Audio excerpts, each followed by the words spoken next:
is around this corner to my right, y'all's left. Do know that since we are a national park, that means we're under federal law, not California state law. So please limit that to tobacco and nicotine products only. Also, because we are a national park, this means all rocks, artifacts, plants, flowers, wildlife, birds, park rangers. Everything here is federally protected, so please leave everything exactly as you found it for future visitors to enjoy. Right, so now for the fun stuff. I'll tell you where to pick up these audio guides in just a moment, but you might notice this sign above me that says Indians Welcome, Indian Land. That was repainted in 2019, commemorating the 50th anniversary of the 1969 Native American Indian occupation here on Alcatraz. 19 months when Native American Indian activists took over this island just a few years after the prison closed to demand that their lands and their rights be respected. So a major civil rights moment in this island's history, and also the main reason we're a national park. This island was going to be turned over to private development, but this island was largely saved and preserved thanks to that occupation. So if y'all want to learn more about that history, we've got a great exhibit first door on your left called Welcome to Indian Land. They'll be open all day, all the way till 6 o'clock for y'all. And then to get to the main cell house, which is where you'll pick up these audio guides. You'll head up this road. It's about a 10-minute walk. If you get lost at the different intersections, just look for the red signs that say Cell House Audio Tour. You'll go all the way to the top, all the way to the main cell house. That's where you'll pick up these devices that will show you around inside. Also, highly recommend if you want some bird viewing opportunities today. We've got the West Road right on the other side of the cell house. Highly recommend to go to the other side of the cell house there to see some birds.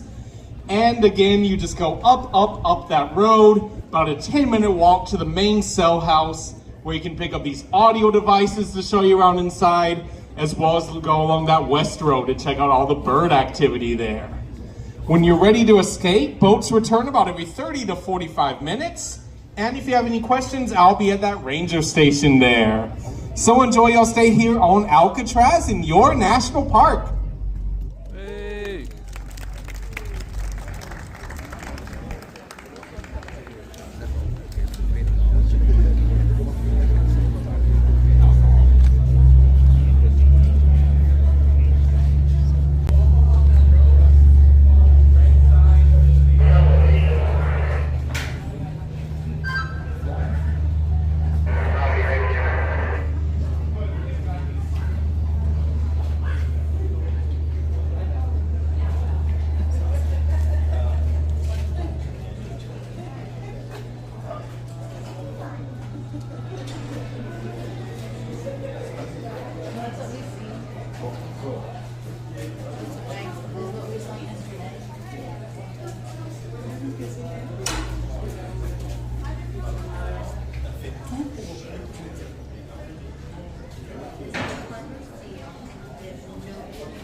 Hey.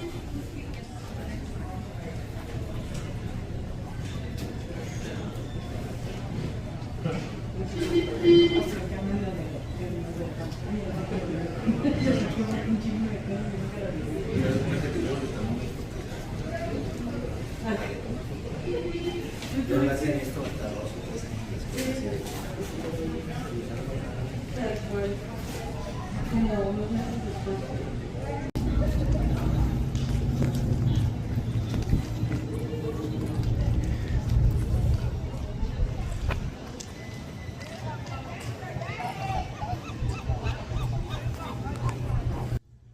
hello and welcome to Kidney's Adventures. We are here in San Francisco and we are currently on Alcatraz Island, and I want to say thank you for being a part of Kidney's Adventures and being a part of Kidney's Big American Adventure Part 2. So, as I said, we are here on Alcatraz Island. So, I'm gonna shut up and let's just get on with exploring.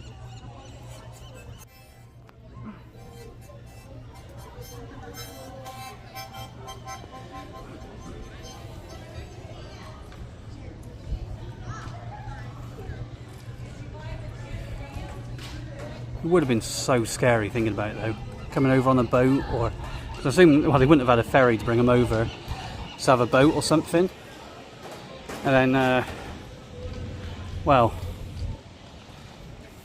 you know, coming over, you know, actually when it was a prison, that would have been scary as anything.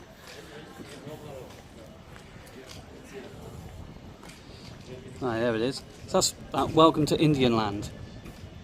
Obviously what the guide was saying about.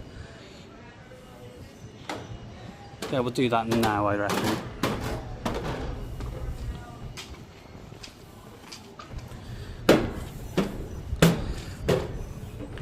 Again, for those with disabilities, there is a ramp. So, and they do cater towards people that do have, you know, mobility issues. So, alright then guys. In we go.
How would I say I love you without any words? Maybe I'd hold out my hand and squeeze it over yours. Maybe you'd laugh and I'd feel stupid, or maybe you'd cry and I'd feel bad. Isn't a chance on earth you'd do it, but I still hope you might squeeze it back. How do I say I love you when I can't find the words? How would you tell a child about the universe? Maybe you'd stare and I'd feel silly. Maybe you'd run, I'd wanna die. Isn't a chance on earth you'd do it, but I still hope you might give it a try. Come on now.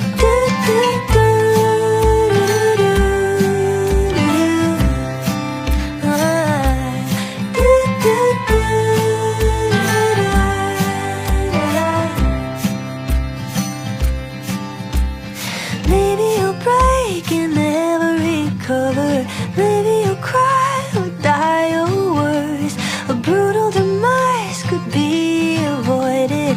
All you'd have to do, baby, all you'd have to do is say it first.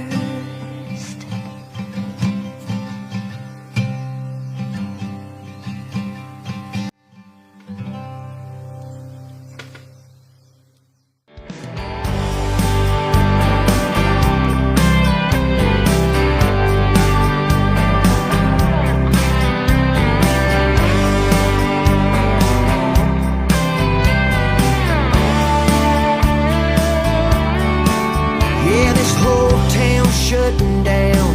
Everyone's gathered round, heading to the fairgrounds to see us a show. Got an AM country station blaring out a tune on the radio. Floats in street parades, waving beauty queens. Local folks raising Cain and the beer's ice cold. Everyone shaking hands, saying hello to everyone they know. Yeah, the smell of charcoal, cooking up burgers and dogs. That's America. It's a fireworks stand on the 4th of July. Bottle rockets popping, lighting up the sky. Got old glory flying way up high. America, that's America. It's a red, white, and blue flag painted on the barn. Lawn chairs and bonfires out in the yard. Under the stars is where we give our thanks today. Down in small town USA.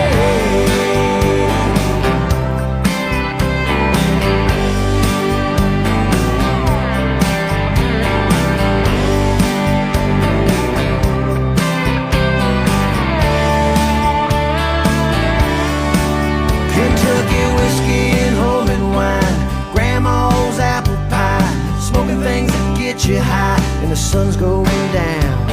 Sparklers lighting up every cornfield all around. Yeah, we stand and salute all those who served, who paid that price once who gave their life. It's a fireworks stand on the 4th of July. Bottle rockets popping, lighting up the sky. Got old glory flying way up high. America, that's America. It's a red, white, and blue flag painted on the barn. Lawn chairs and bonfires out in the yard. Under the stars is where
Did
you read that over there? There's something about the warden's house.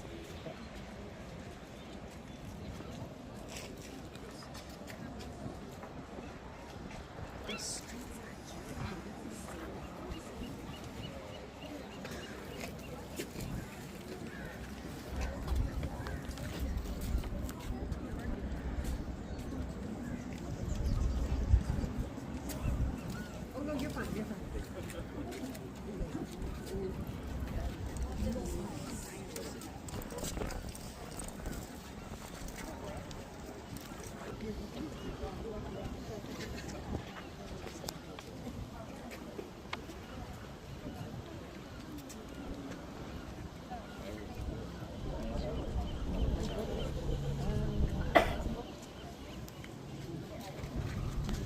A few moments later.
Entonces aquí zurraba.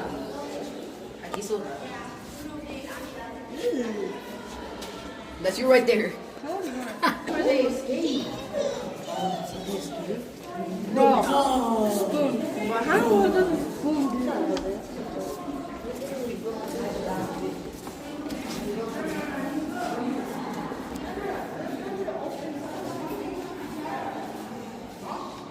Salieron con una cuchara.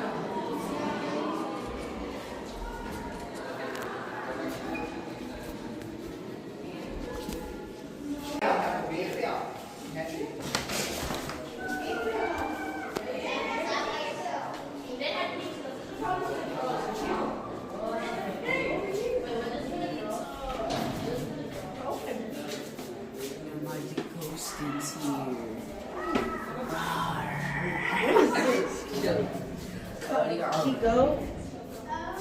Stop.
That's what it must feel like to be, you know, in a cage match.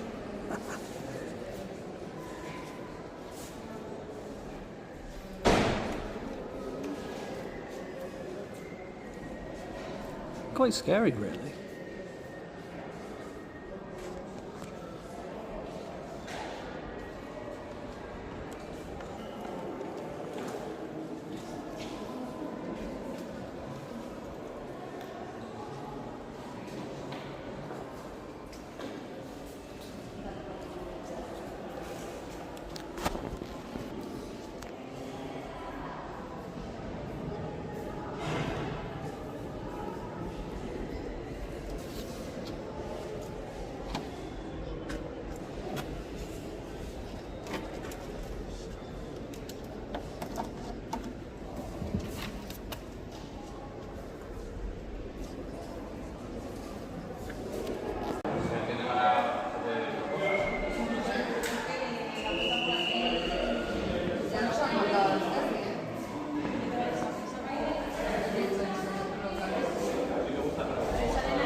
plans for the bridge were first proposed, many said it couldn't be built.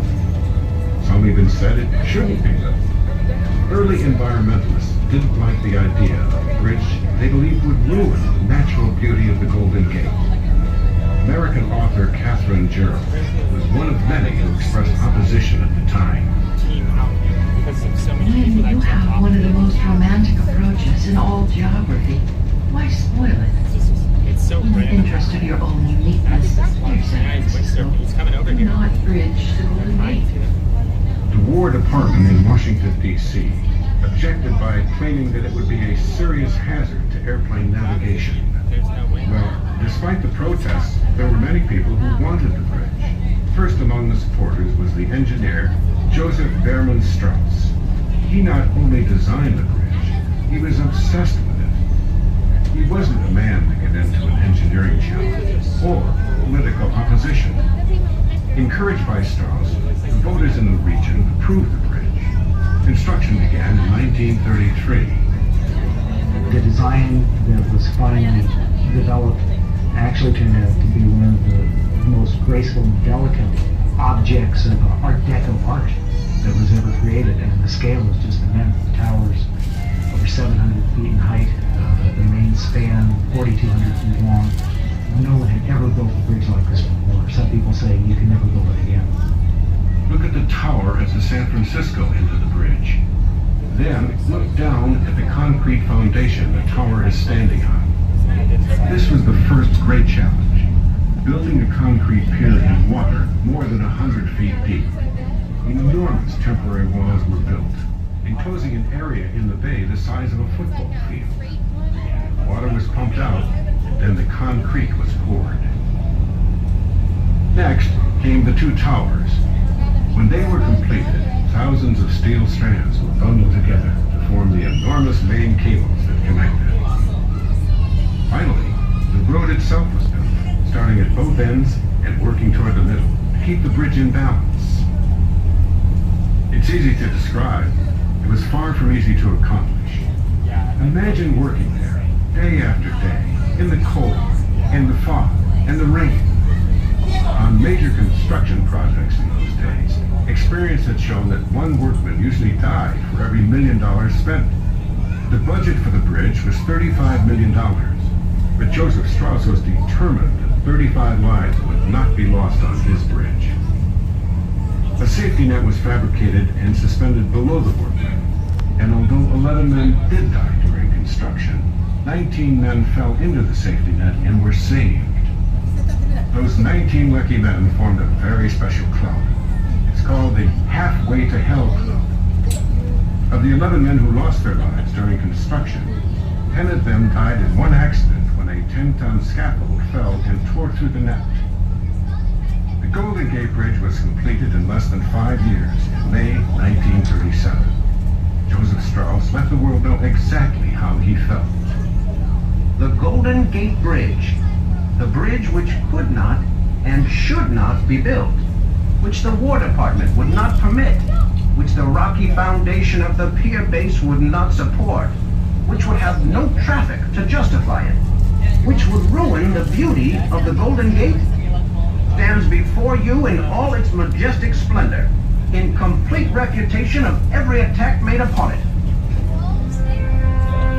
Look up at the Twin Towers. They rise nearly 750 feet above the water. Let your eyes follow the bridge from shore to shore. The roadway extends for 1.25 miles without touching down on solid ground. Look at the two main cables.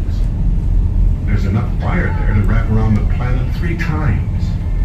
Each strand in the cables is secured to steel reinforcements in a 50,000-ton foundation buried deep underground. Impressive numbers, but numbers alone can't tell the story of the Golden Gate Bridge. There is more to it than steel and concrete. For many, it has become a symbol of America's hope, as inspiring and recognizable as the Statue of Liberty.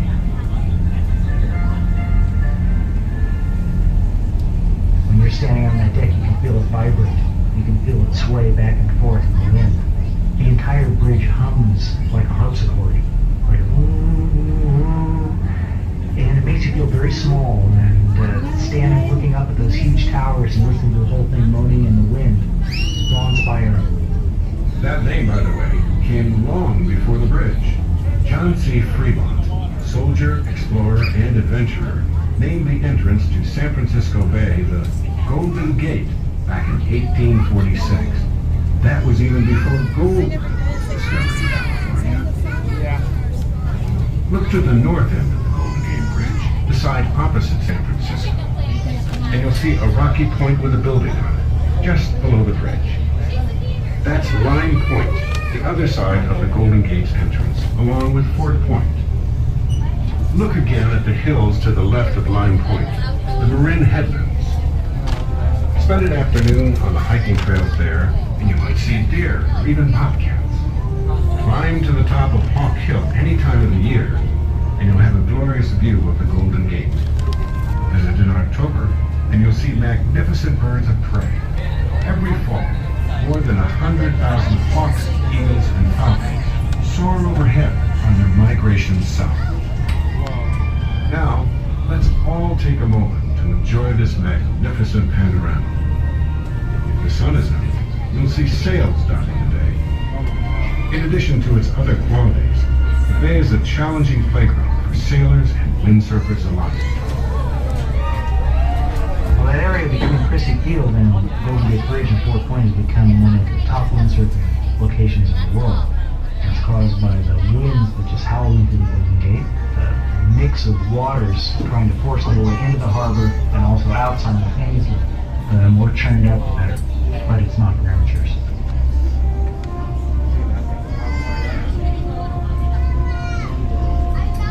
That's what you were on. Really? I think so.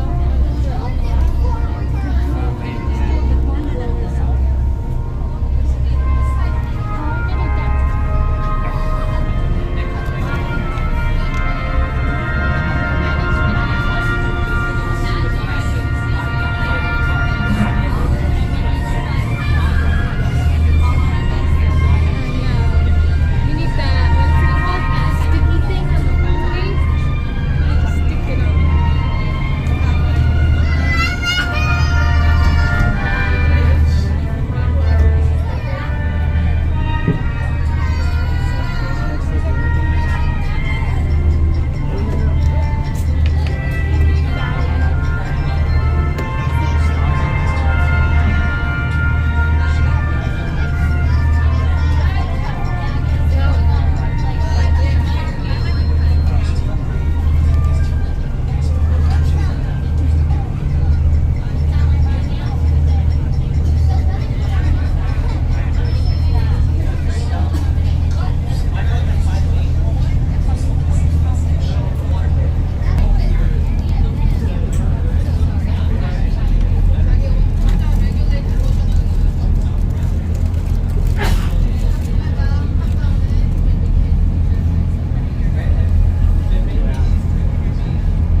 The sea can be dangerous, but you might be grateful that we are out on the water right now, because one thing San Francisco is famous for is surviving earthquakes.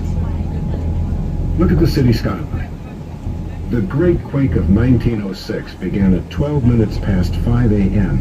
on April 18th, when the earth rumbled and rolled and knocked San Francisco flat. In 1906, the quake was bad, but the real disaster was the fire that followed. Look at the pointed spire of the Transamerica Pyramid near downtown. In Imagine that entire area. But at the time the fire burned itself off, much of San Francisco's once proud downtown was little more than rubble. Yet 28,000 buildings had been destroyed, and 250,000 people were homeless. Tens of thousands of San Franciscans lived for months in tents while the city was rebuilt. The damage was awesome. But in just 3 years, 20,000 new buildings went up, and San Francisco was back on its feet again. Its citizens knew that their city could survive just about anything. The Great Quake of 1906, San Francisco's worst earthquake, was certainly not the first, and unfortunately, not the last. Look out the windows toward the city and the Marina District. The earth shook again in October 1989, and it was the Marina District that suffered the greatest damage in that quake. The man-made land reclaimed from the bay rolled like ocean waves, and buildings collapsed into rubble. Stuart Brand was driving his car there when the earthquake struck. Just happened to be driving down Marina Boulevard. Suddenly I felt the steering wheel going out of the car as I was swinging from lane to lane. Lee Kang-wong was also here during the quake of 1989, which struck right about dinner time. I was just about ready to cook my rice, and all of a sudden, the walls and the chandelier began to tremble, and my husband yelled at me, "There's an earthquake." I just ducked under the dining table. I turned off all the electricity, and we didn't have dinner that night.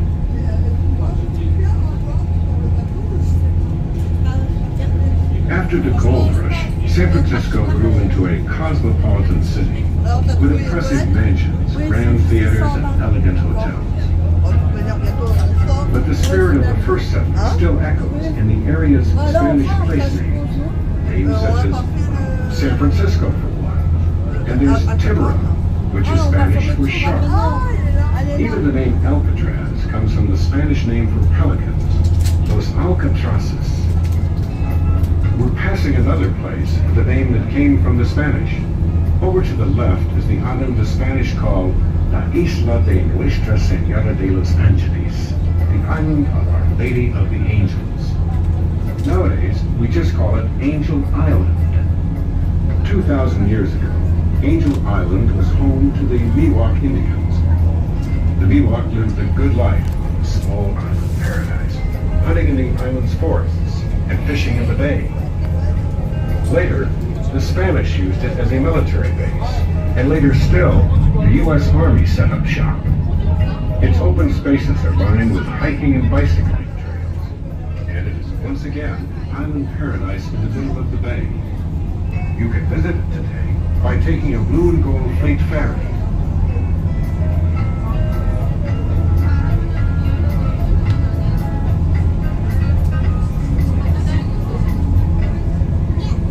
But there's another chapter in Angel Island's history that began in the late 1800s, when the United States government built an immigration center on the island.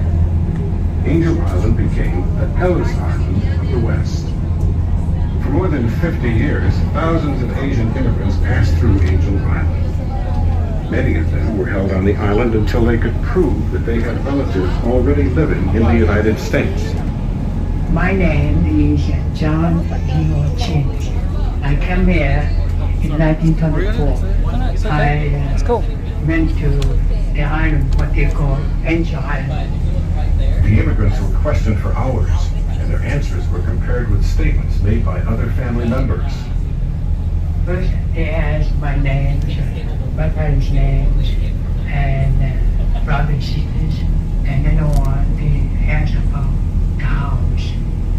How many doors, how many windows. The price of a wrong answer was deportation. But today, the old detention center houses a museum, a monument to San Francisco's Asian immigrants, the old penitentiary.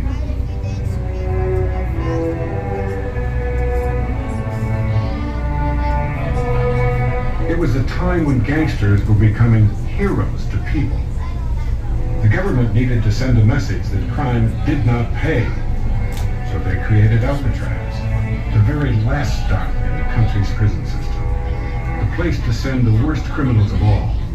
Yeah, my name is Leon Whitey Thompson. My number was 1465, AZ 1465. I was a man that had total hatred in them days. I hated anything that walked or crawled on this earth. And when you got a man like that in prison, you got to get rid of him. And that's what they did. They shipped me to Alcatraz. These were hard men, kidnappers, bank robbers, killers, men so dangerous that when the first batch arrived by train in 1934, not one was allowed to step down onto free soil. They simply loaded the train cars, one by one, onto barges, and floated them out to the island with the inmates chained up inside. Rumor was that if a man died on Alcatraz, his corpse would leave the same way, stone cold dead, but in chains. With men like these, you could never be too careful. The building you see on top of the hill was the inmate's new home, the Alcatraz cell house. One described it as a tomb of living souls. Some would stay for a year, others for 20 or 25 years or more. To get an idea of the accommodations inside, go ahead and reach your arms out as far as you can from side to side. That's how wide an Alcatraz cell is, only 5 feet across. Now reach your hands up high above your head. That's how tall, and only a bit longer from end to end. The cell house might look huge from here, but it was never completely filled. No more than 300 inmates lived inside at any time. 300. They could all fit on this boat ride today.